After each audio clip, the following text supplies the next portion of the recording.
I am so excited about this day. I have the pleasure, the privilege, the honor to be sitting across the table from a person that I admire tremendously. She is my mentor, even though she doesn't know that she's mentoring me. I'm reading what she's doing and I'm following her. And I just literally love this woman. She is the president of Erase Racism New York. Her name is Elaine Gross. Elaine, I am so happy that you're here with me. Will you greet our audience? Oh, well, first of all, thank you, Gloria. It's my pleasure to be here with you today. Thank you so much. You are more than welcome. I just want to know how you got started and how your work with the with Erase Racism began. And I see you as, and I told you this in the car, as Moses bringing the people across the Red Sea. And I am just so excited about the work that you do and your love. I see you as a true humanitarian. And tell us a little bit about what Erase Racism is. Okay. Well, first of all, it's a nonprofit organization, and I am the founder and president. Started in 2001, and our focus has been from the start looking at structural racism and finding ways to address it. Mm-hmm. And when I say structural racism, I'm not so much talking about individual prejudice that people might have. I'm talking about the way that laws and policies and institutions create racial disparities that have a negative impact, in particular, on African Americans and in the Long Island region, African Americans and Latinos. Wow, that is such a needed undertaking. I sometimes think of my childhood. I was born and raised in a small town called West Memphis, Arkansas. Now, in our town in West Memphis, we had one doctor, and the doctor was white. And he would only see patients that looked like me on Thursdays. And as a young child, I received this burn. It was severe. And he refused to care for me. And my father was livid. He was outraged. And he ended up finding a way to get me to the nearby doctor. And that's just one of the stories of West Memphis, Arkansas. And how when we had the opportunity, when I became an adult, I moved away as quickly as possible. But I understand racism. And Erase Racism, it has such a wonderful, it just sings. It's like a song that's singing in my heart. Erase racism. And I'm so glad that you're here. The things that need to be addressed. Women's TV is going out. We say we are seeking a few good women doing great things. Wonderful. And what you're doing is absolutely great. How did you first become interested in racism and erasing it, or the total eradication of racism? That's what I'm thinking now. Mm-hmm. Well, we won't eradicate it in my time. Oh. But I would say that when I was a young child, my parents were Southerners, as you were. I was born in the North, in New York. But early on, they taught me that some people were treated differently based on the color of their skin. Mm. And then I got to experience that myself in elementary school. Oh. Yes, so that young. And it just stayed with me. I didn't know I was going to go on to start an organization at that young age, but I mean, all throughout my life, I saw disparities, I saw inequities, and I wasn't satisfied to just let them lay. Mm. And it was so wonderful when I had an opportunity to start Erase Racism, because I wasn't just dealing with the effects of racism. I was going to the heart of the problem. Mm. And so that I feel very fortunate that I've really been given a gift to be able to do this work. Wow, and we've been given a gift of your presence today here with us. Your vision statement has just, totally consumed me. When I read it, it's sort of like I'm just elevated, I'm lifted high. And it talks about opportunities for persons regardless of their ethnicity, regardless. How do we bring that to bear? Well, you shouldn't be able to assume that the black students will only get to go to schools that have fewer resources, that they will be limited in the kind of education that they will be given. You shouldn't be able to predict that based on a person's color. And yet, on Long Island, where I live, that is the case. 124 school districts, racially segregated, very different in terms of the opportunities available in the schools and the outcomes. And it all has to do with the residential segregation, which has a long, long history, which was really perpetrated by the government and carried out very joyfully by the real estate industry and banking industry, et cetera, to keep whites living in one place and blacks living in another place. Wow. And unfortunately, that continues today. Just in August of this year, Erase Racism filed a lawsuit because we found racial discrimination in a apartment building in Mineola on Long Island. Wow. And it is, people think it doesn't happen today, but it still is happening. Well, part of your mission statement says that you expose forms of racial discrimination. So this is how you do it, through the legal system and filing? Well, that's one way that we do it, through legal action. The other way we do it is through the research that we do. I remember when we first began, and we told people that the census data told us how severely racially segregated Long Island was.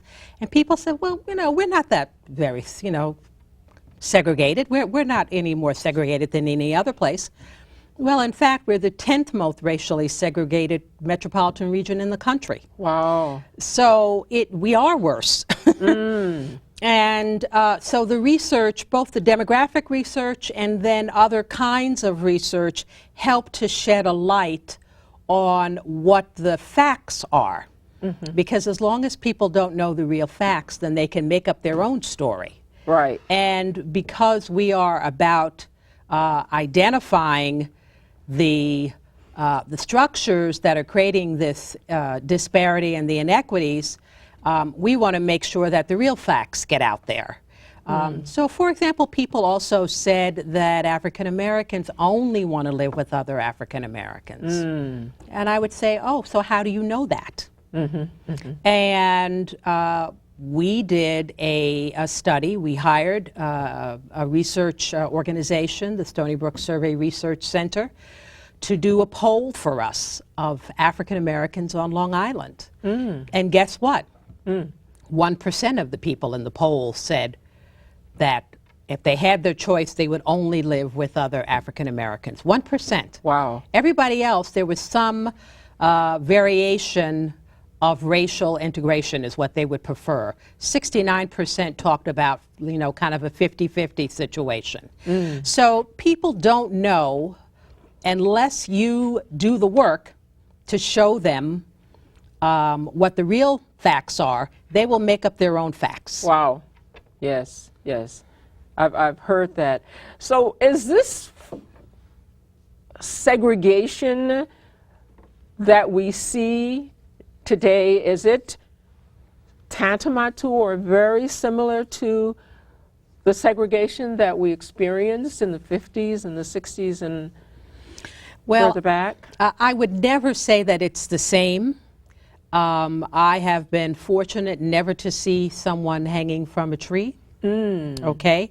So I don't want to in any way exaggerate the what we have to deal with on a day-to-day basis. However, I will say that just a few years ago, there was a Hispanic man that was beat to death because he wasn't supposed to be there. Okay? So there are those kinds of hate crimes still exist, but we don't have anywhere near the level of sort of systematic murders and lynchings, that kind of thing. But I would say that what is similar, racism has always been structural. Okay? It was structural with slavery. It wasn't just about a one-on-one personal animus. It was always structural. And that part continues today. And so you see it in every institution, you see it in every area, whether it's housing or public school education or health, you see it. And I think that sometimes because it's more subtle, it's harder to address. So for example, if a municipality says, we're going to build some affordable housing, but only people who already live here have access to the housing. Now, if that's a community that's majority white, that means that people who aren't white aren't going to be able to access that housing. Wow, wow. I see that your work is so very important. And I know that our listeners can find out more by going to Erase Racism New York or NY, Erase Racism NY.org and find out more about your organization. But do you have any upcoming events or activities that you would like to share? One of the things I would suggest is when they go to the website, they will be able to find resources. They will see a wonderful documentary that's a 30-minute documentary, A Tale of Two Schools, Race and Education on Long Island. And our events will be there. Next week, we have a student leadership forum for high school students, and we have about 100 students coming to that. And where will that take place? That's a full-day program. It is on Saturday, and people should contact us if they have a high school student they're interested in sending. But that's happening right out on Long Island. On Long Island. And then we also have throughout the year different kinds of trainings, educational programs, etc. So the website is really a wealth of information in terms of all of our reports are there, as well as, you know, as I say, other kinds of materials like videos, etc.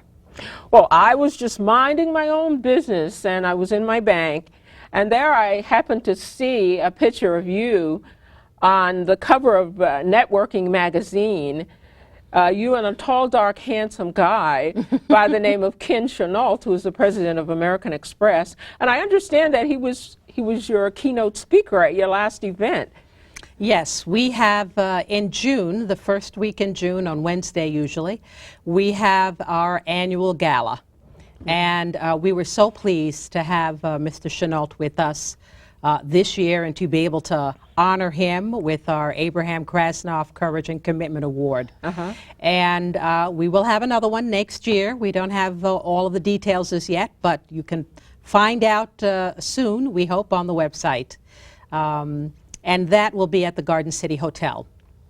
Well, that's great. We, my husband and I, we consider ourselves to be personal friends of Ken Chenault, and whenever we see him with a lovely young woman, excuse me, like yourself, we always clip out the ads. So we have a lot of ads of you and of he, and I'm just so happy to live in a time and in a place where the issue of racism is being addressed and where you are willing to stand up and speak out. And also put your resources in back of it. I understand that you have a lawyer that is part of your team now. And how will that make a difference? Well, we started out very much with the research and the policy advocacy along with the education. We were trying to work collaboratively with the local municipalities on Long Island. We were able to get fair housing laws passed, using that kind of a strategy on Long Island, both Nassau and Suffolk County. But to be perfectly honest with you, we're not pleased. We're not pleased with the follow-through. And so, they say you can't dance with anyone if there's no one to dance with you. You could try to be collaborative, but you have to have people who are willing to work with you. And if they're not willing to work with you, then you have to do other things. So that's why we are expanding our toolkit, so to speak, to include legal action. And the lawsuit I mentioned to you in August is the first foray in that direction, and we'll see what else has to happen. Well, I know that, there's something called the Chihuahua complex. The Chihuahua's a little tiny dog, but once the dog sinks his teeth into you, he will not let go. So that's why I see you taking on this activity, this event, making things happen, making things work. I know that you will sink your teeth into this and you will not let go until until you've accomplished that which you set out to do. I commend you in everything that you do. I know that you're looking basically at health, housing, community development, and education. Are there other areas, do you think, that you might be expanding to, or is this the limit of the scope of your particular work? Well, we have a very full plate at the moment. So I would say that these will be the main program areas that we work in. Well, just to let you know and to let our audience know that we're going to feature your information and your website address on our site, which is poneinspirations.com. So we're behind you 2,000%. And if you have any specific things that you'd like for our audience to do, or a next step from here, the follow-up, please feel free to share it at this time. Sure. Well, the first thing I would say is that in your personal life, always remember to stand up. We have too many people who remain silent, who see things that are wrong, and they don't react, they don't respond.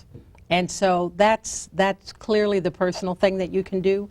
And then try to hook up with some other friends, colleagues, family members, work with an organization in your area. We can do so much more collectively than we can just by ourselves. And that would be what I would hope that your listeners would take away. Great. I'm sure that they will jump in, because most of the people I know have that a little bit of that Chihuahua complex. So if your website is bombarded with people and they're saying that they're from Women's TV, you'll know. You'll know. Wonderful. So I'm excited that you're here with me. This means so much for me to know that a woman of your stature, of your credentials, is taking on this initiative, and that you've worked with it since, well, that's more than 10 years. 2001. 2001. And where do you see yourself going from here? Where will you, if you could just close your eyes and, I have an instructor, his name is Craig Valentines, and he says to me, Gloria, remember what the greatest nation in the world is. And I said, first time I said, what, Craig? It's got to be the United States. Is that what you want me to say? He says, no. He says, remember this. If you forget everything I've taught you, remember that the greatest nation is your imagination. Yeah. So will you tell us where your imagination takes you when you think about racism 10 years from now, 20 years from now, or as far as you'd like to? Well, our work is already expanding beyond Long Island. We're doing more greater metro New York work, and also partnering with some folks over in New Jersey. And there will be some state level advocacy that needs to be done if we are going to make some headway. So I'm certainly excited about the new relationships, the new partnerships that that are working. That's great. You know, I would be remiss if I did not mention the recovery from Sandy, your work in that area, because that's not only about racism, that's much broader. Could you tell us a little bit about that? Well, obviously, Long Island was one of the places hit very hard with Superstorm Sandy. And what occurred to us right away is that we didn't want to see a repeat of what happened in New Orleans around Hurricane Katrina related to the recovery. And so we started right away drafting a letter and then getting a bunch of signatories and sending it to the congressional delegation, wanting to make sure that early on there was conversation about language that would speak to respect for existing civil rights laws, making sure that the funds were being spent in a way that affirmatively furthers fair housing, making sure that equity and access to the funds, that would be as part of the requirements. And we carried that beyond the congressional delegation to HUD. And then when the New York State Division of Homes and Community Renewal was working on their action plan, we analyzed those all three of the different drafts and sent in our comments and analysis and recommendations. So we've been trying to ensure that equity stays at the forefront of how the Sandy recovery funds are utilized. And there needed to be a voice, and we're told that, well, we got your letter, Elaine. So I thought, oh man, there should have been a lot more, but at least our voice will be there. Well, that's awesome, because it seems to me that the focus is race, but it seems like it's a total humanitarian endeavor that you're fostering here. And I don't know if you see it quite in that way or not. I think the goal absolutely is humanitarian. If we don't deal with the manifestations of structural racism, it will actually bring down the country. And, when we talk about Long Island's economy, for example, I hear from business people that they can't find the people that they need, etc. And I say to them, there are all these young children, generations of young children who are being lost because we haven't paid attention to the kind of public school education that they're getting. Those children won't be able to come into your businesses. So you feel like you're having trouble, you need to be concerned back at that level. And making sure that we're grow from within, grow from right on Long Island, and rather than ignoring. So yes, I feel that the goals are broad, the strategies have to be targeted and specific.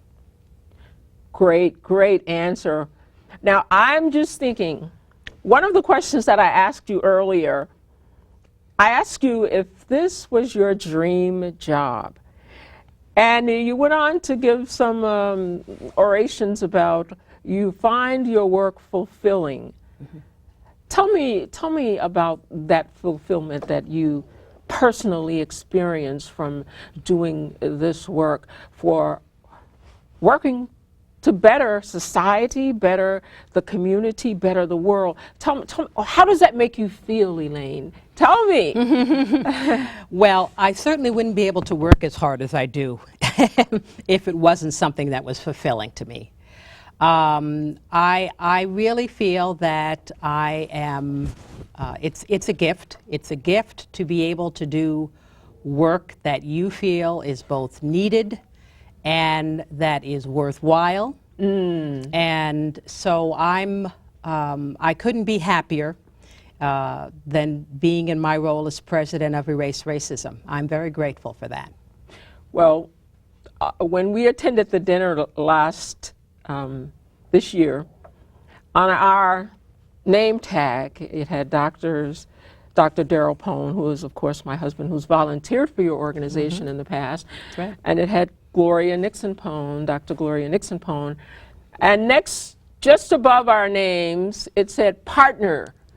So we are excited about being a partner in your organization. We love you and we love what you're doing, and you are such a caring person, such a thoughtful person. So at first I said you were sort of like Moses bringing people across the Red Sea, but now I think you're more like an angel, just flying above us, giving us directions and informing us of things that are going on and keeping us abreast of the things we need to know in order to navigate this society, because sometimes to not know isn't good enough. It's not good enough to just not know. So your organization that brings the information in is awesome. So I love you, we thank you, and may peace follow you wherever you go. Elaine. Thank you so much, Gloria. I appreciate it. Thank you.